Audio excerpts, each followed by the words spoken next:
All right, good morning, guys. So today we're going to do two-way tables. So two-way frequency tables, data tables, two-way tables, they're called all sorts of things. They're very easy.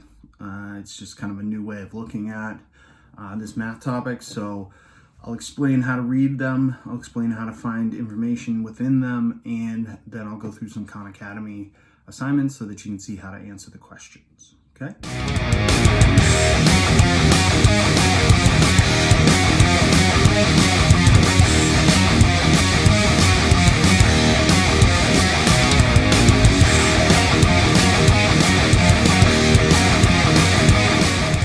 All right, so a two-way table or a data table is basically you're going to see things like this. It's going to be information set up in a table, okay?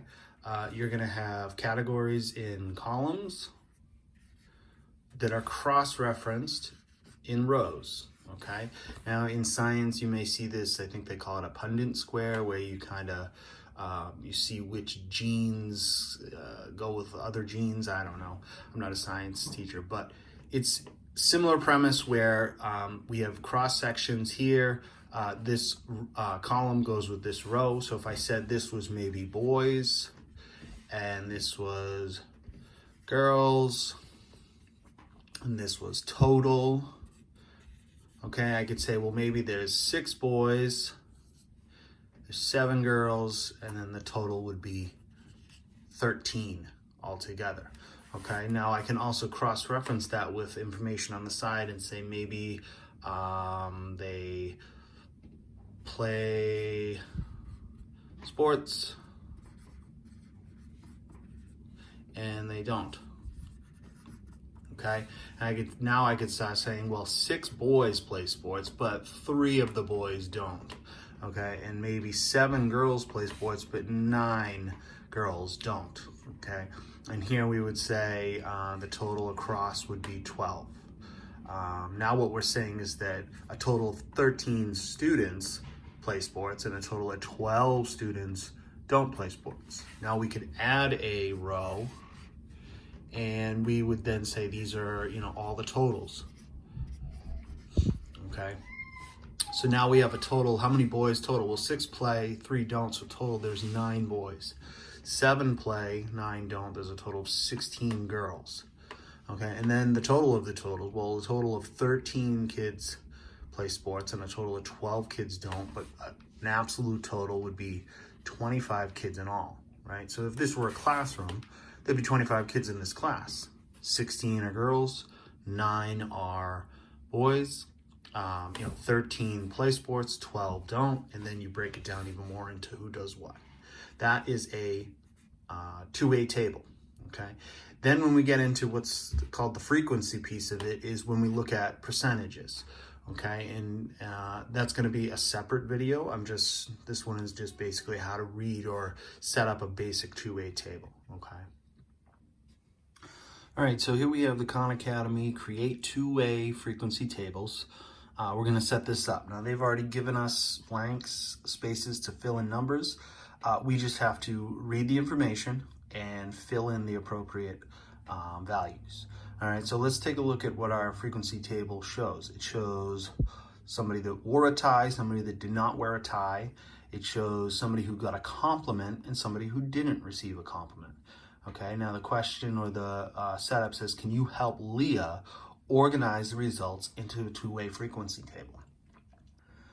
So this is similar to when you would take surveys with your classes. That's kind of a juvenile thing, how many kids like strawberry ice cream, things like that. This is more of a mature way of setting up the information, and then from here we're going to show you how to do percentiles and frequencies from it. Again, that's going to be on a different video, but that's where we're going. So now let's read the information. A lot of times you have to read all the information with these questions to get the full picture, and then you can start putting information in. It's kind of like solving a puzzle. You gotta see all the pieces laid out in front of you, and then you can start putting them in place. So it says Leah knows the following information about the 50 days where she tracked whether she wore a tie and whether she received a compliment on her outfit. So there were 11 days where she neither wore a tie nor received a compliment. So we'll look at the table. Now, is there a space to fill that in? Well, she neither wore a tie, so she didn't wear a tie, so it's in this column. And she did not receive a compliment, so it's in this row. So the only place it could be is here. So I'm going to put 11. Now it says there were 30 days in the total, where she received a compliment. So this is a piece of information that's helpful, but it doesn't help me at the moment, because 30 days total means that this row plus, or this space plus this space, this row total is 30. So until I know one of these, I can't find the other piece of it. But it's good. It's something we're going to put kind of off to the side for right now. There were 16 days in total where she did not wear a tie. So did not receive a compliment. Where is it? She did not wear a tie. So this column is did not wear a tie. There were 16 total days. Well, we already know 11 of them she didn't get a compliment.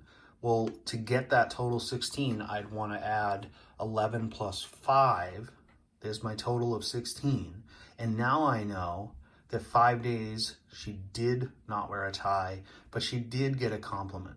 Okay, because it's it's the only number that could fit based on the rules they've given us. Okay, so you have to piece it together.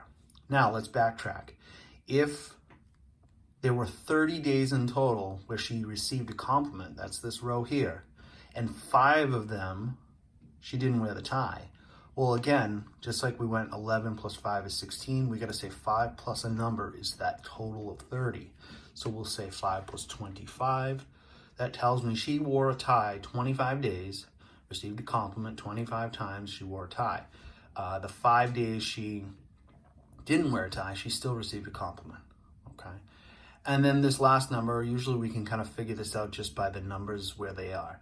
So let's say there were 50 days all in all. So 25 is here, okay? 5 is here, that's 30 days here. That leaves us with 20 more days to get to the 50. So again, we'll say if there's 50 minus the 30, that's 20, minus 11, that leaves us with 9 days. If I add all 4 of these numbers up, I will get 50 total days. So like I said, you got to read through it, piece it together, and then almost backtrack through the information to check that it all makes sense, okay? Moving on. Hey, look at that. I don't know how I got 3 out of 4 by doing one question, but I guess that's how it works. Good luck, guys.